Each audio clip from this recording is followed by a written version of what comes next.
Banca, nuestros clientes son lo primero. Por eso les ofrecemos soluciones de inversión personalizadas y adaptadas a su perfil de riesgo. Nuestro método: diseñamos una estrategia a largo plazo combinando fondos consolidados y diversificados tras realizar un exhaustivo análisis de los mercados y las tendencias globales. Arquia Banca. Cuidamos de su patrimonio como si fuese nuestro. ¿Las soluciones de inversión tradicionales ya no cumplen con sus objetivos financieros? ¿La escasa rentabilidad y la volatilidad de los mercados le empujan a mantener los ahorros en su cuenta corriente? Si la respuesta a ambas preguntas es afirmativa, lo más probable es que esté pensando que la opción de no invertir es la óptima.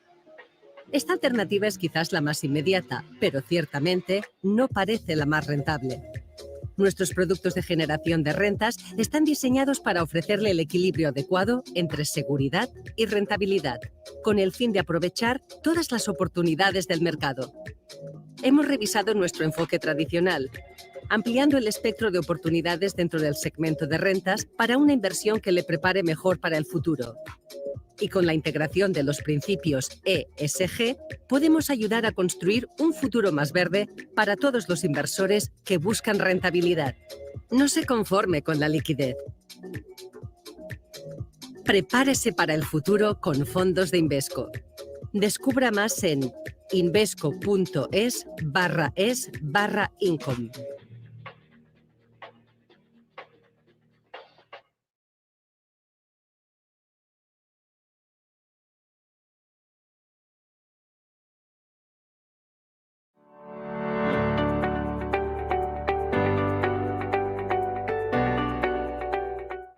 ¿Verdad que no saltarías de un avión sin paracaídas?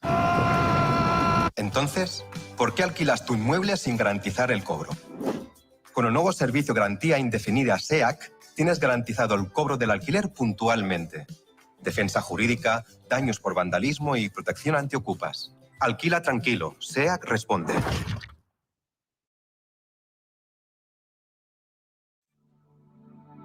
Silver Gold Patrimonio nace en 2018 con el objetivo de innovar en el mercado de los metales preciosos de inversión, ofreciendo nuevas alternativas para que cualquier persona, familia o empresa pueda entrar en el fantástico mundo de los metales de inversión de forma sencilla y acompañada por consultores expertos en el sector.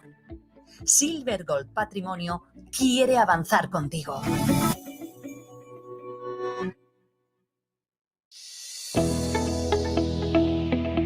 No puede volver atrás y cambiar el principio, pero puede comenzar donde está y cambiar el final.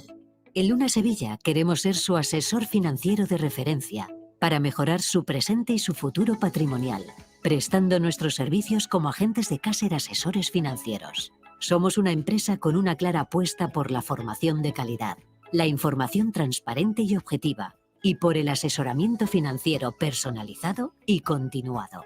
Visite nuestra web lunasevilla.es o llame al 91 762 3442.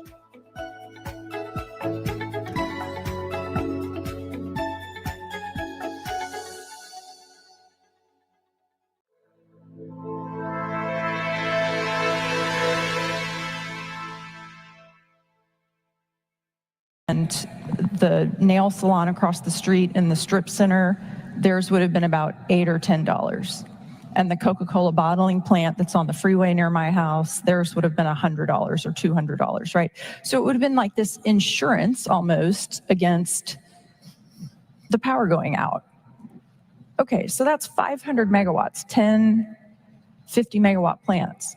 But then you have Riot, who in Rockdale, Texas, went to the capital markets and they coordinated money and they put shovels in the ground all by themselves, no burden to me, the ratepayer. And they built a 500 megawatt Bitcoin mining facility, which when that storm hit, you know what they did? They turned it off. They put all that power back onto the grid, no burden at all financially to me. So why does Warren Buffett, curse our industry?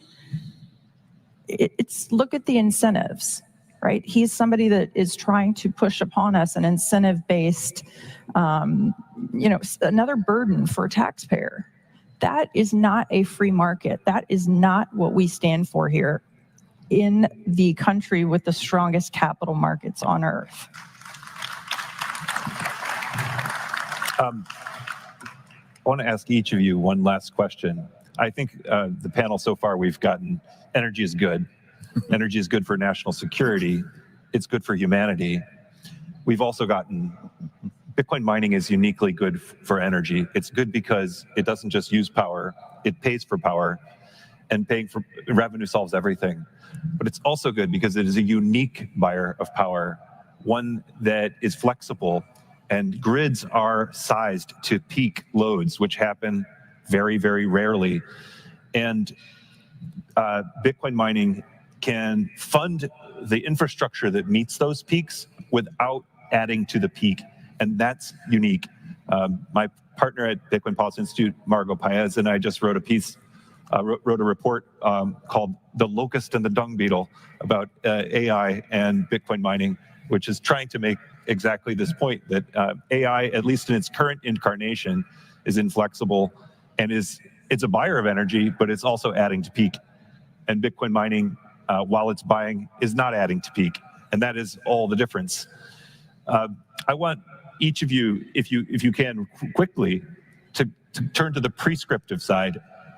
If nation states would benefit by having a flexible buyer of electricity, what are the sticking points for that actually happening? Why isn't it happening in some places and happening in others? So you can address this however you like. Advice to lawmakers, like how do you set up a state to welcome and best use this form of energy? Or whatever, final quip, final thought. Lisa, I may have put you on the spot here. I didn't prep this, but. Stop watching the mainstream media.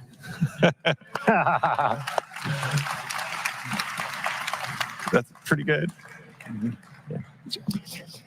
So we seek to maintain a very balanced portfolio with our data centers that we have in Canada, the United States, Paraguay, and Argentina. But really what gets us most excited in so many respects are the opportunities that do exist in places like Paraguay and Argentina. But you need to keep your eye on the long ball here, because there are challenges here. In the shorter term, you have the risk, as a lot of investors call it, of the stroke of the pen, that overnight you're going to have a legislative action that's going to result in either a tighter market here or higher pricing. But by playing a key role in educating the political leaders of these countries, you can go a long way to capturing that long-term value. That value is immense. It's under-recognized by the street right now and provides a wealth of upside potential for those of us who are playing in that arena. I think that essentially the technical innovation has already happened, right? The technology is here, it's delivered. We have the ability to generate, hundreds of gigawatts with nuclear power, to build enormous dams, to build, incredible peaker natural gas plants, all over the world. The technology is solved. The Bitcoin mining network of data centers solved. We're flexible. We know how to do this incredibly well. It's done. The area for innovation that remains is just contractual innovation. And that's a place where it's a little trickier because it's not about writing a new line of code or taping out a new semiconductor. It's about getting the stakeholders and interested parties to understand your worldview and understand your track record of delivering successful outcomes. And so the soft skills required to deliver contractual innovation are where we're going to turn our focus to next as an industry broadly, because the technology is here. We just need the contracts to run larger and faster and better. Excellent. Well, this has been a really wonderful conversation with a high-powered group of people. I have to give a special shout out to Harry's mom, who's apparently a fan of mine. Hi. Thank you very much, everyone. Yay. Thank you. Good job.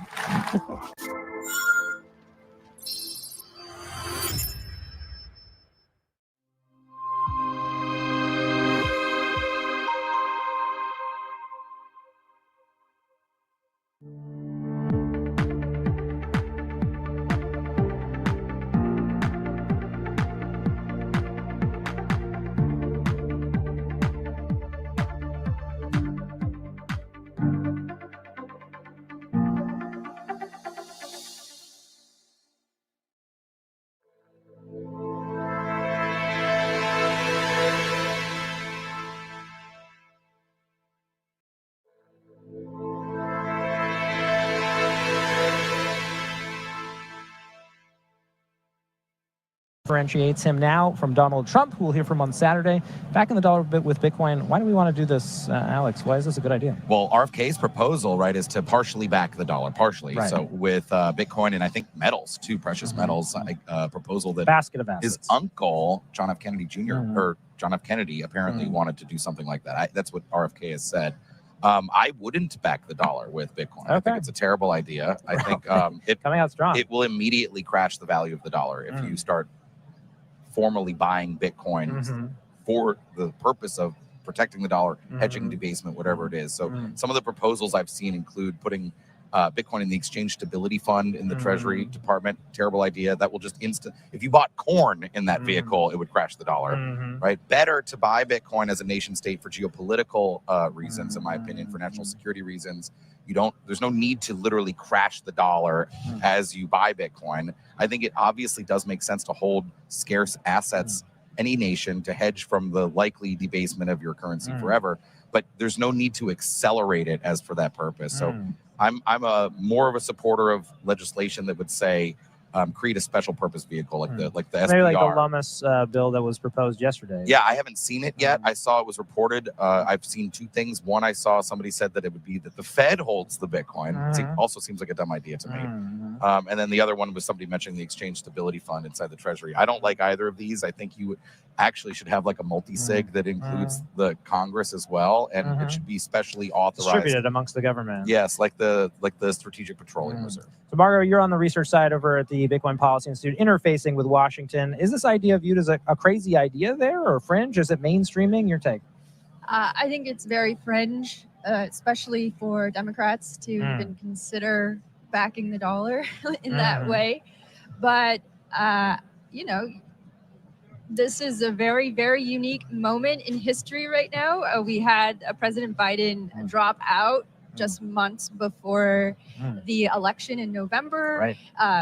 Donald Trump was nearly assassinated.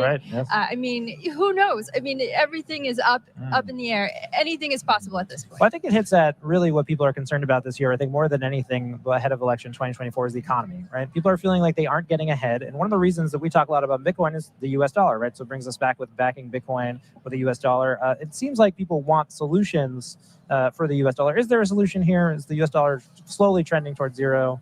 Yeah, I don't think there is a solution. I think look, every reserve currency in the history of the world has eventually failed, right? Except for the dollar, but that's the dollar. There's still time. Yes, there is still time. I think you'd be crazy to think that it will last forever, right? You'd have to believe in the end of history to believe that. Okay. So yeah, I mean, I think it's pretty much inevitable. If the Dutch would have loved to own like the French livre. Right, and the French would have loved to own, knowing what they know now, like the Welcome to Bitcoin 2024. It really is this like shell game, like confidence game with these. Again, the second you start hedging your own currency's value, it's going to you effectively ensure that it will collapse. Well, Margot, I guess the question is there a sense in Washington that the average person isn't getting ahead, that the dollar is the problem? Is there even acknowledgement of that? Ooh, that is a very, very, very deep question. I mean, my sense is that most people have not yet connected an issue with currency or fiat currency in particular and their economic problems. I think most people and most politicians are really more focused on job creation and uplifting the middle class.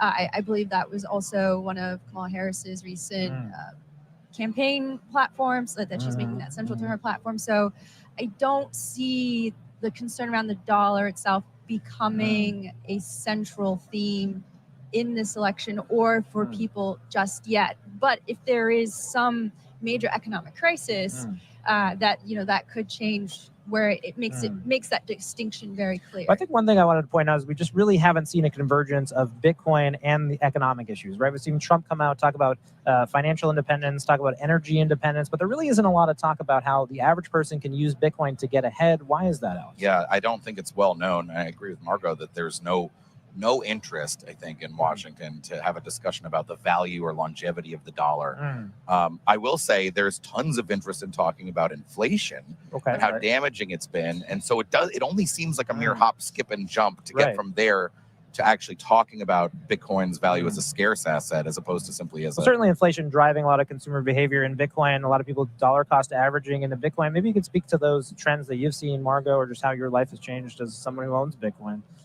Oh, wow. Yeah, I mean, for me, it's completely made me rethink saving, rethink about, think about, valuing the future investments over the present. And I think all of that is really valuable for people when they learn about Bitcoin, when they realize, okay, actually our currency, fiat currency, this debt money actually forces us to spend now and forces us to be very wasteful.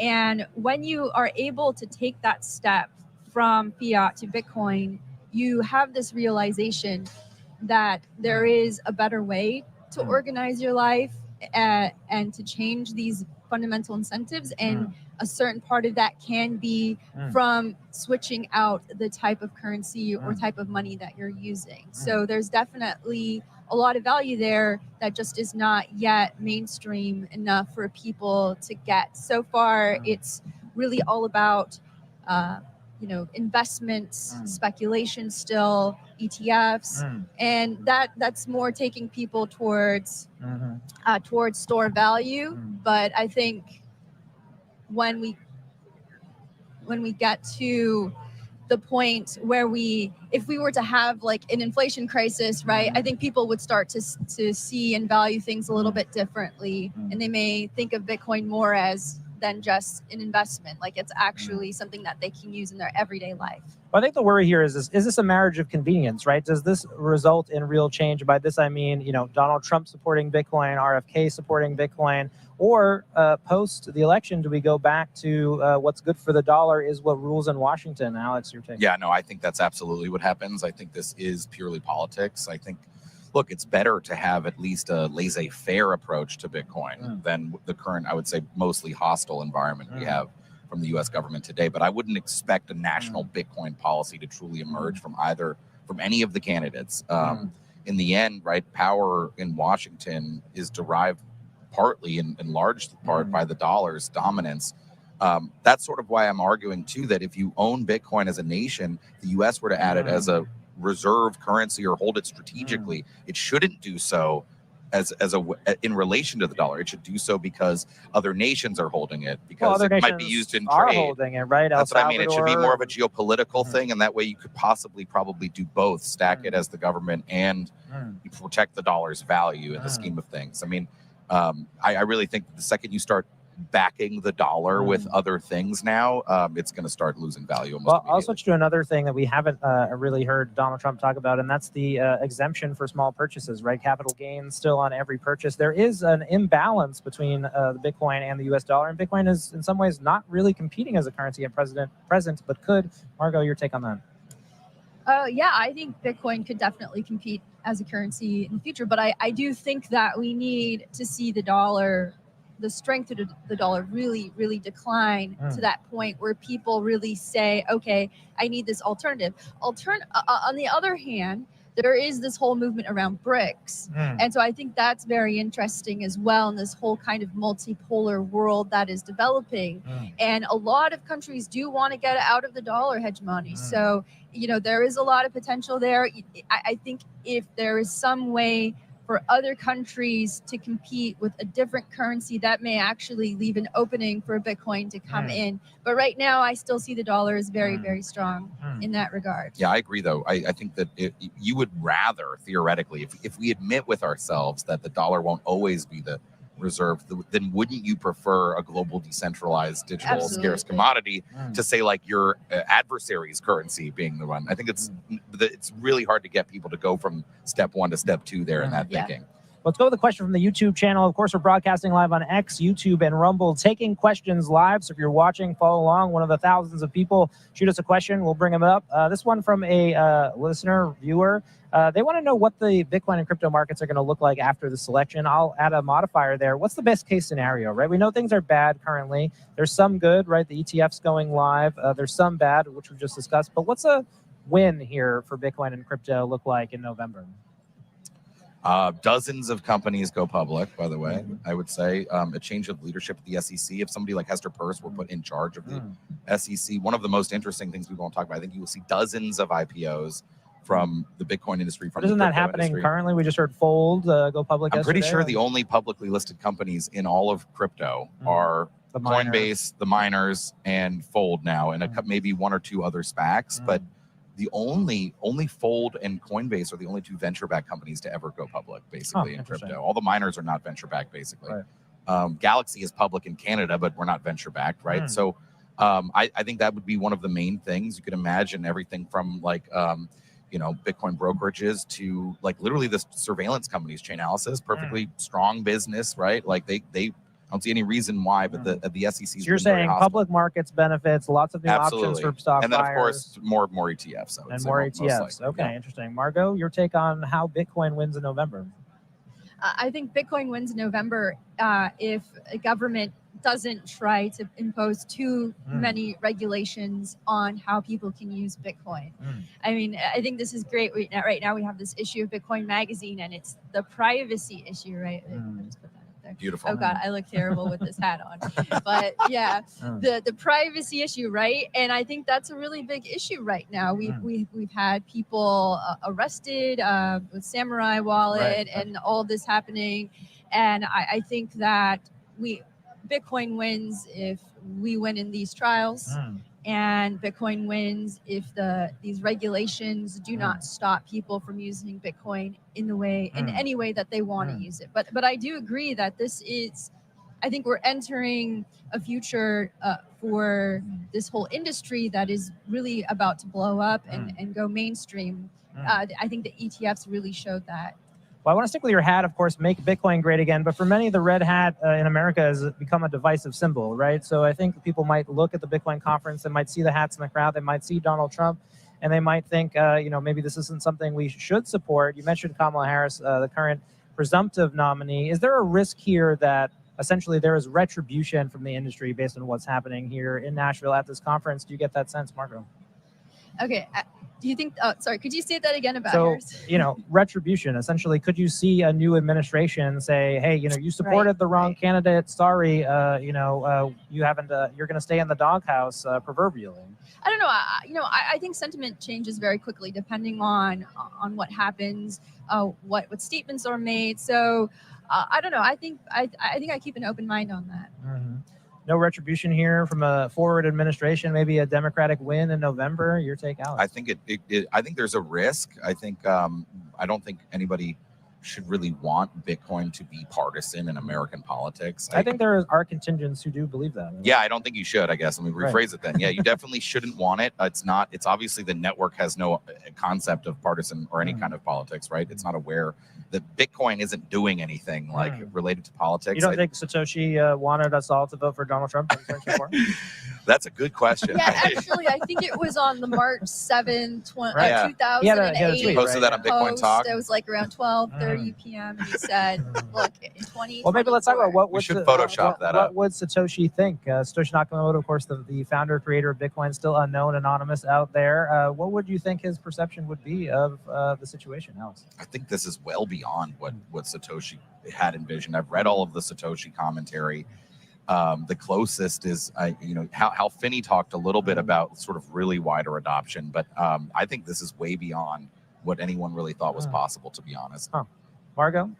Yeah, no, I don't think that this was anything that Satoshi could have possibly imagined, that it would have gone this big, and then that it would have become literally, really a part of the 2024 presidential election in the United States. Even reaching that level, I think that was beyond anything he could have envisioned. Well, we got some fans in the chat here. Timmy Rich, Bitcoin should not be partisan, all caps, wholeheartedly endorse that. But maybe backing up a little bit to 2023, 2022, one thing we haven't touched on the desk today for those viewing at home is FTX, right? The corruption in crypto that we saw. Sam Bankman-Fried, 32 years old, sentenced to 25 years in prison, had to pay back $11 billion. I mean, really, this, for a lot of people in Washington, was the introduction to Bitcoin and crypto, right? That the failure of FTX.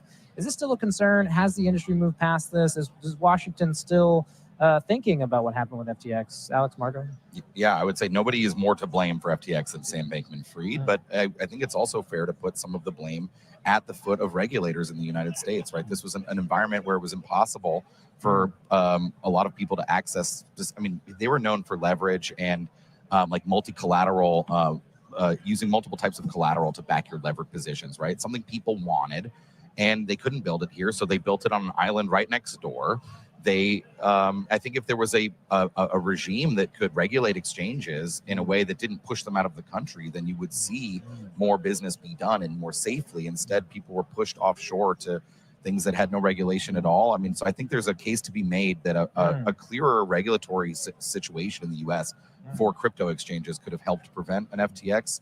But nobody is more to blame than Sam himself. Margo? Yeah, absolutely. And also, tying this back into the whole political discussion, Sam Bankman-Fried gave a lot of money to politicians, especially on the Democratic Party. Almost all of them. He was including, even a very progressive candidate out of Florida, young guy, Gen Z.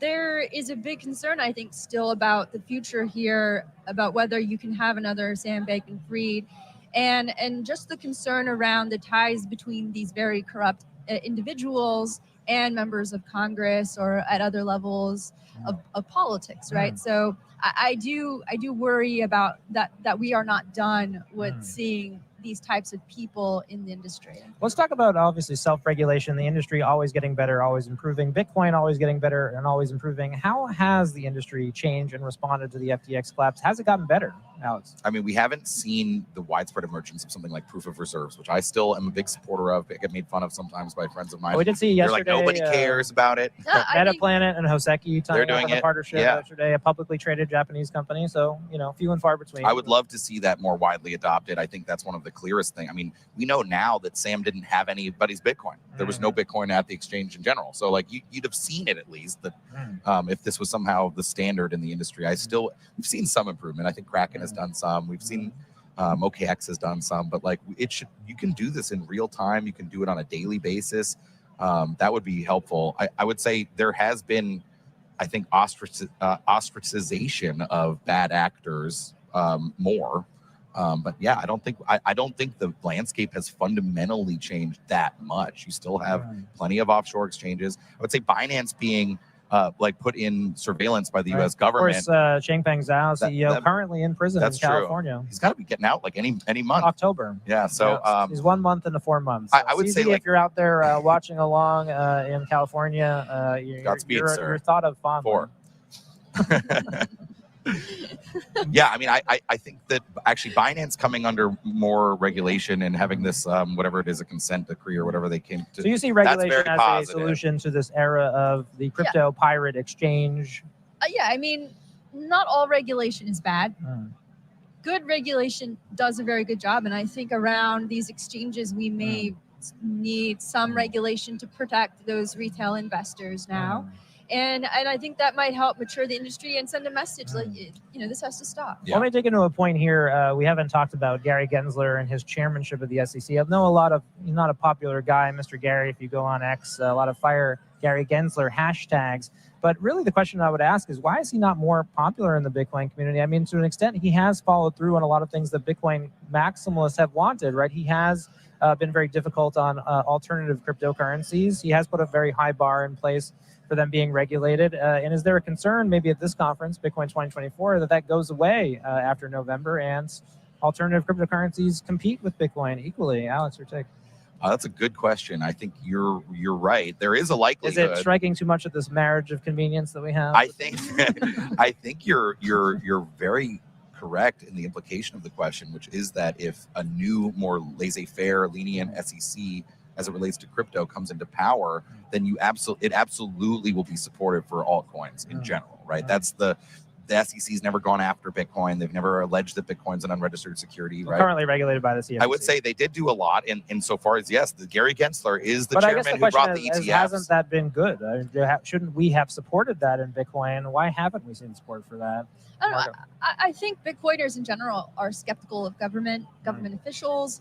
And despite the fact that there have been wins for Bitcoin under Gensler's watch, the ETF the ETF, acknowledging that Bitcoin is more of a commodity than a security, and making that distinction. Like, I think all of that is fair, but I still think that people are skeptical, and so they don't want to put all of their eggs in one basket and just think that the government is never going to change their mind on Bitcoin and that it's always going to be good. Let's just take a bill like FIT21, right? I look at a bill like FIT21 from a Bitcoin perspective, and I see there's not a lot really maybe to even like here from a Bitcoin perspective. This is a bill that largely deals with making alternative cryptocurrencies considered decentralized, considered not securities, putting registrations on investors, accredited investors, or limitations on how much crypto assets you can buy. Alex, your take on that bill? I mean, that FIT21, other alternatives being considered in the Senate, they would regulate spot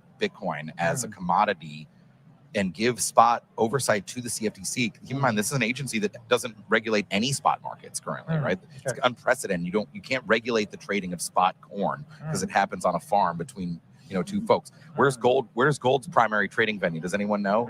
It's pawn shops all over the world. Probably one of these million stores in India, right? Like, gold is traded all over the world. There's no way to actually regulate a global spot market of commodities. So I think that is problematic for Bitcoin in particular, and any others that end up falling into that definition. But I guess the question here is, should there be the bipartisan support that we've seen for some of these issues? I think people just want some certainty, because regardless of the I think Gensler, keep in mind, he'd be dragged kicking and screaming into the Bitcoin ETFs. He has been judged by courts across the country as wildly overstepping his power. So I think it's reasonable for Bitcoiners to look at a regulator effectively making the rules up as they go for a multi-billion-dollar industry being as bad. I said, Bitcoin is already regulated, right? It's been regulated since 2013. It's a commodity, right? So what does Bitcoin gain from sort of? No, I agree. I don't think it gains too much. I think if you put some regulation around the exchanges themselves, which yes may trade altcoins, but they also trade Bitcoin, I think you could get some consumer safety out of it. But I agree, those bills are primarily about clarifying what is and isn't a security, and there's no question about Bitcoin's security status. So it's not, Yeah, I mean, I'm concerned about any legislation that comes up to try to regulate Bitcoin itself. It concerns me because I worry that there will be some kind of fine print in there that may take away our ability to use Bitcoin as a medium of exchange, or to use it in a way where we don't have to KYC ourselves. That part concerns me about that. And I think that also concerns a lot of people, even though there is a desire for certainty, it is a certainty also that I can do whatever I want with my money. Well, I guess it gets to the larger point here, which is, this conference, particular Bitcoin 2024, Bitcoin 2023, you think about, it's been very much Bitcoin and crypto, right? We've seen a stark division, maybe a wall between those two parts of the industry. It seems like with some of this regulation, there's a peace. Maybe you can explain why that is, Alex. I mean, Washington policymakers mostly see they may know that there is a difference, but they're not receptive to a Bitcoin isn't crypto argument, right? They see this as one big industry, for better or for worse.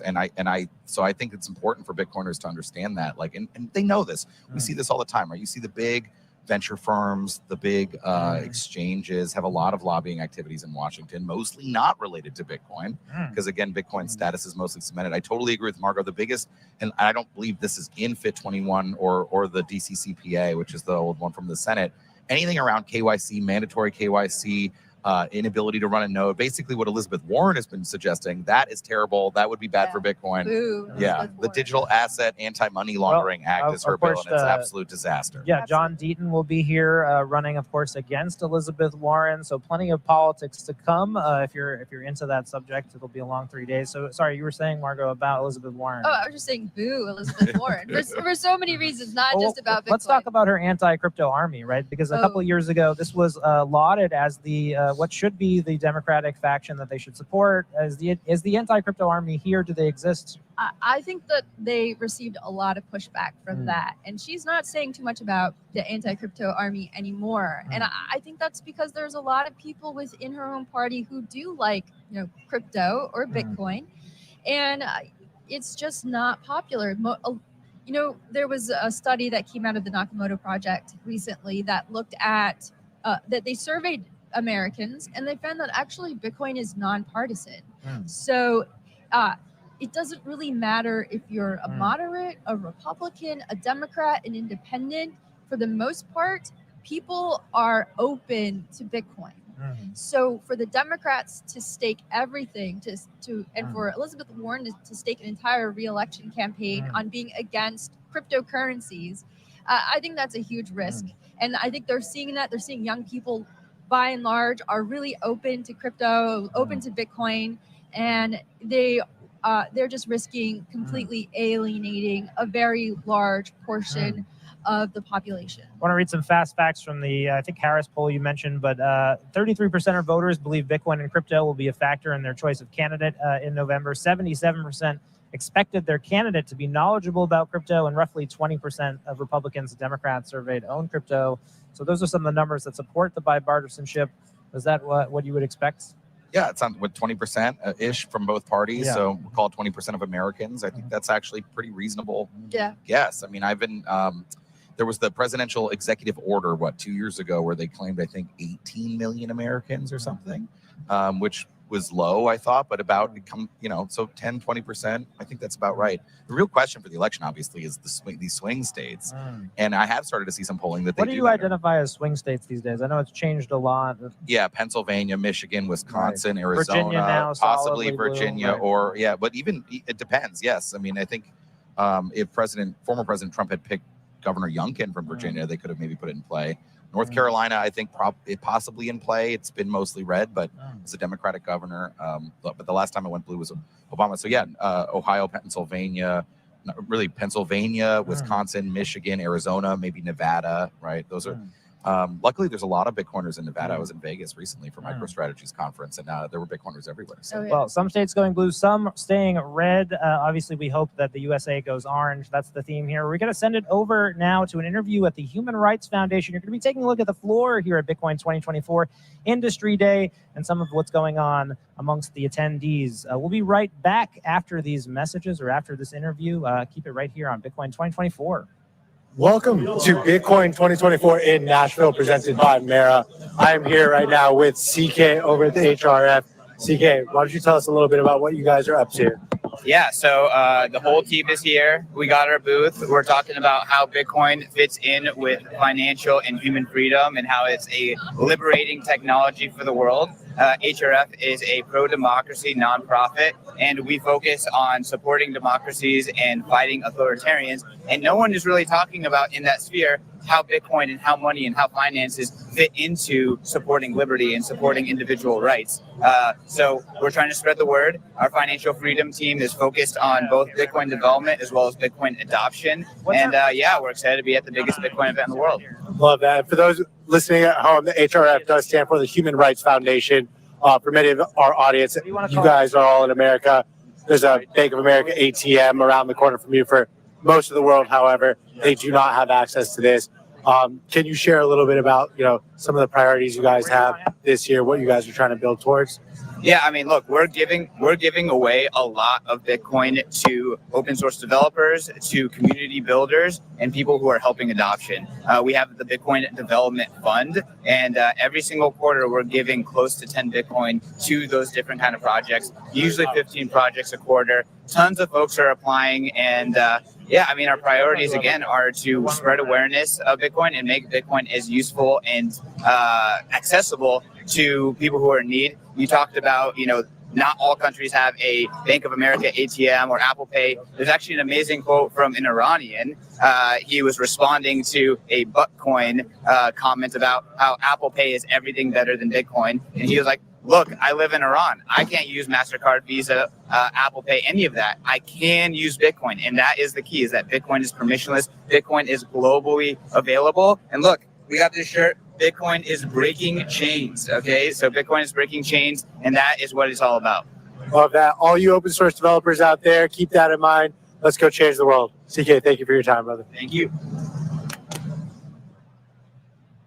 Welcome back to the Mara News Desk at Bitcoin 2024, powered by Bitcoin Magazine. Pete Rizzo, editor of Bitcoin Magazine, now joined with fellow editor Aaron Van Werdum and the author of the Genesis book, now on sale on Amazon, at bitcoinmagazine.com, wherever books are sold. And this is going to be a special segment we're calling Bitcoin Basics. Obviously, we're all excited about Bitcoin 2024. Donald J. Trump to speak on Saturday. So many speakers to come, a lot of education to do. Aaron, welcome. And we're going to be talking about the basics of Bitcoin. Yes. So maybe you're new to Bitcoin. Maybe you just heard about Bitcoin. You're tuning in.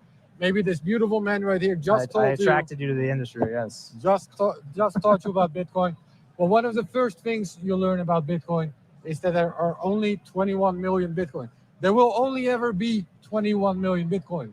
So why will there only ever be 21 million Bitcoin? The short answer is, about the exact amount, we don't know. The creator of Bitcoin, Satoshi Nakamoto, he did mention at one point that 21 million seemed like a right ballpark. Not too many, not too few, about right. But why 21 million exactly? Why not 20 million? Why not 100 million? Why not 10 million? We don't know. Maybe 21 was Satoshi's lucky number. Maybe he was into blackjack. We don't know. What we do know is how we get to 21 million. So new coins are mined every 10 minutes. And there, in Bitcoin, we have this thing called the halving. So in the first 4 years of Bitcoin, there were 15 new Bitcoins mined every 10 minutes. Then after 4 years, this amount was cut in half, and it was 25 new Bitcoins every 10 minutes. Then it went to 12 and a half, etc. Around the year 2140, there will be 21 million Bitcoin. Now, what's more important than the exact number of Bitcoin is the fact that it has a fixed supply. Many other currencies, fiat currencies, dollars, euros, they don't have a fixed supply. They have a flexible supply. They can grow. There can be more. There's more dollars printed every year. There's more euros printed every year. Bitcoin has a fixed supply. Now, this is a somewhat controversial point within for economists. Not all economists like this. So many economists today think that the money supply should grow as the economy grows. So that way you have a stable purchasing power of your money. But there are also economists that say, no, a fixed supply is actually better. That way, money works more like a ruler. Like if you want to match your length, you don't want the centimeters on your ruler to change every day. If you build a home and you use a ruler with changing centimeters, you end up with a crooked home. So in the same way, if you see money as a ruler for value, a fixed supply is a much better way to measure value over time. From an individual perspective, it's also nice that there's a fixed limit. If you have fiat currencies and more dollars are being printed, that means your dollars decrease in value. They decrease in purchasing power effectively, while Bitcoin cannot be debased. So say you have one Bitcoin, you will have 1/21 millionth of all Bitcoin that will ever exist. So from an individual perspective, there's a good reason to hold it. It's kind of like digital gold in that sense. The trade-off is that Bitcoin can be very volatile. So there's this famous story about Laszlo Hanyat. He was a computer programmer who in 2010 bought 2 pizzas for 10,000 Bitcoin. Today, for 10,000 Bitcoin, you can buy way more pizzas than that. But there's also periods where Bitcoin goes down in value, sometimes even by 50, 60, 70% in a couple of weeks. So this fixed supply does make Bitcoin somewhat volatile. But that is the trade-off. Do you want a form of money that can be debased? Or do you want a form of money that cannot, even if it's more volatile? And over the years, the value of Bitcoin has, for the most part, gone up pretty spectacularly. So that's why Bitcoin has a limit of 21 million. Over to you, Rizzo.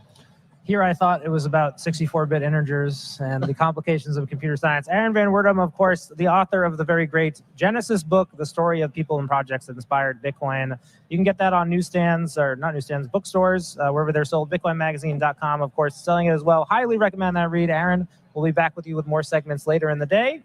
We're going to a word from our sponsors now. We're live from Industry Day at Bitcoin 2024. Stick with us on YouTube, Rumble, and X. We'll be back.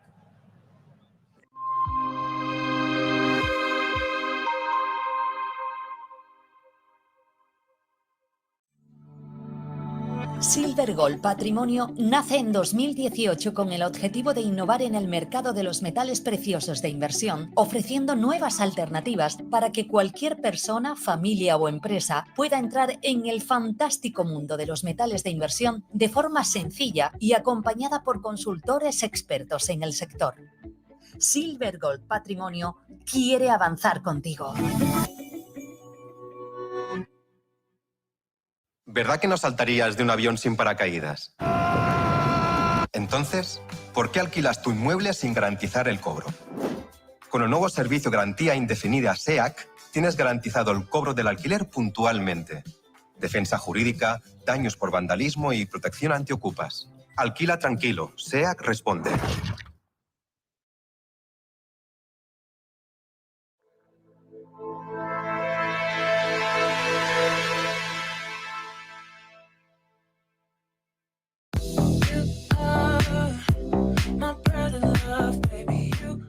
ETF. Seguro que habéis escuchado estas tres letras juntas y es que es el acrónimo en inglés de Exchange Traded Fund. ¿Y qué es un Exchange Traded Fund? Pues un fondo cotizado, que no es otra cosa que una bolsa de activos que pueden ser iguales o distintos que cotizan en bolsa.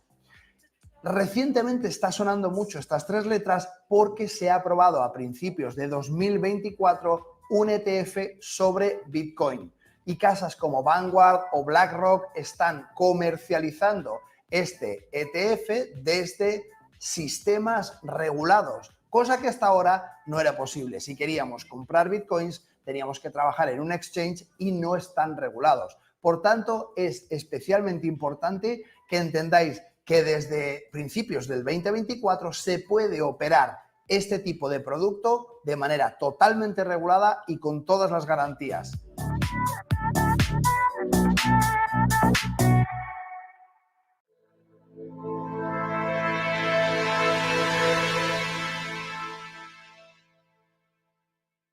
Banks are intermediaries that enter money into the money supply, right? The Fed doesn't, you don't go to an ATM and take out money from the Fed. So personally, I don't think it